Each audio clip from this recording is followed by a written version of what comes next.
আসসালামু আলাইকুম। সৌদির ভিসা ইতিপূর্বে বন্ধ করে দিয়েছে, কিন্তু যারা টাকা জমা দিয়েছে বা পাসপোর্ট জমা দিয়েছে, মেডিকেল করছে, তাদের অবস্থা কি হবে? কারা যেতে পারবে, কারা যেতে পারবে না, অবশ্যই অনেকের জানা দরকার। কারণ ইতিমধ্যে 14টি দেশের, বাংলাদেশ, ইন্ডিয়ান, পাকিস্তান সহ 14টি দেশের ভিসা অটোমেটিকলি বন্ধ করে দিয়েছে। কিন্তু একটা প্রশ্ন হলো, যেটা কবে খুলতে পারে, বা এটা কি একেবারে বন্ধ করে দিয়েছে?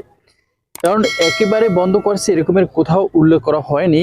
তবে আমাদের ধারণা অনুযায়ী একটা কথা বলতে পারি, সেটা হলো এই হজের কারণে সাময়িক কিছু বিশৃঙ্খলা হচ্ছে মক্কা এবং মদিনা শহরের ভিতরে, এবং অবৈধভাবে কেউ ভিজিট ভিসা বা কেউ ওয়ার্ক পারমিট ভিসা, সে যেভাবে পারছে সৌদিতে ঢুকে হজ করার, অবৈধভাবে হজ করার প্রতিক্রিয়া চালাচ্ছে।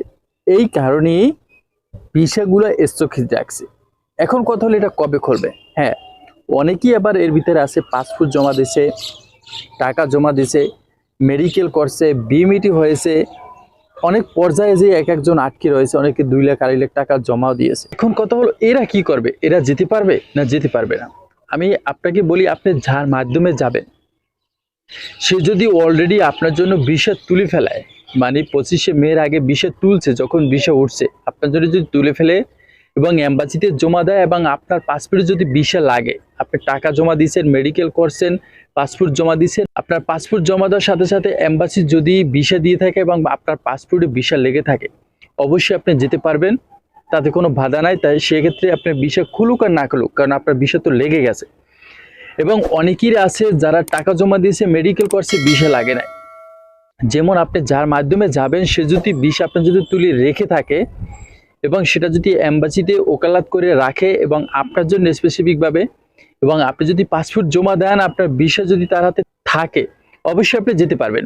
আর যদি আপনার জন্য নতুনভাবে পাসপোর্ট উঠাবে, এরপর মেডিকেল করবেন, এরপর বিএমইটি দেবেন, ম্যান পাওয়ার হবে, এরপর যাবেন, মানে আপনার জন্য পাসপোর্ট উঠায় না, সেক্ষেত্রে আপনাদের জন্য একটু হার্ড হবে। আমার সাথে সাথে আপনার ধৈর্যটাও ধরতে হবে, কারণ অনেক সময়ের প্রয়োজন আছে। কারণ ভিসা একবার বন্ধ হলে সেটা স্বাভাবিকভাবে চালু হতে একটু টাফ ব্যাপার হয়ে থাকে, বা একটু রকম যে কোনো রকমের একটু মানে হ্যাসাল পোহাতে হয়। কারণ আমাদের বাংলাদেশ, ইন্ডিয়া, পাকিস্তান, নেপাল, এইসব কান্ট্রির জন্য, এইসব কান্ট্রির ওয়ার্কারদের জন্য আসলে একটা খুবই খারাপ বিষয় এটা। কারণ প্রায় সময় দেখা যাচ্ছে যে কিছুদিন আগে মালয়েশিয়ার ভিসা কিন্তু দীর্ঘদিন বন্ধ ছিল, এখন খুলবে। দুবাইয়ের ভিসা বন্ধ ছিল, এখন খুলবে। সব কিন্তু আমাদের ক্রেডিট, আর আমাদের ক্রেডিটের কারণে কিন্তু এই বিষয়গুলো বন্ধ করে দেওয়া হয়।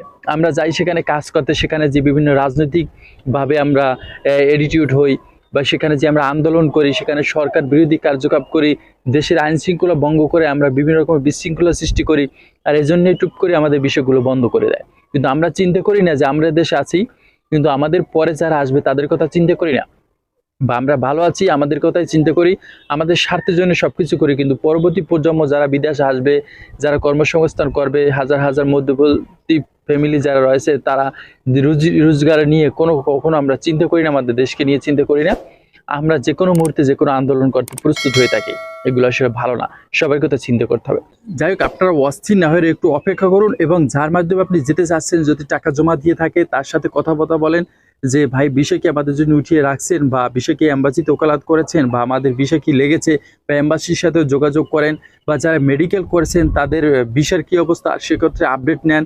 আর যদি আপনার বিষয় না উঠিয়ে থাকে এবং আপনার এম্বাসি থেকেও যদি ইনফরমেশন পান যে ভিসা লাগে নেই, আপনি টাকা জমা দিয়ে রাখছেন, সেক্ষেত্রে আপনি তার কাছ থেকে টাকা উঠিয়ে নিতে পারেন। আর যদি আপনার হাতে সময় থাকে বা আপনার ক্যাপাবিলিটি থাকে ওই রকমের ধৈর্য ধরার, সেক্ষেত্রে আপনি ওয়েট করতে পারবেন। ইনশাল্লাহ হয়তো বা আপনার 15 দিনে 1 মাসের ভিতরে সবকিছু ঠিক হয়ে যেতে পারে। এটা ঠিক হবে এমনটা না, ঠিক হয়ে যেতে পারে ইনশাআল্লাহ।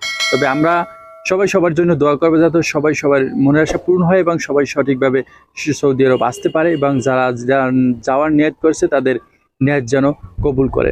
সবাই ভালো থাকবেন, সুস্থ থাকবেন। চ্যানেলটি সাবস্ক্রাইব করেন, ভিডিও ভালো লাগলে লাইক করবেন, পরবর্তী ভিডিও দেখার জন্য একটা কমেন্ট করবেন। আসসালামু আলাইকুম।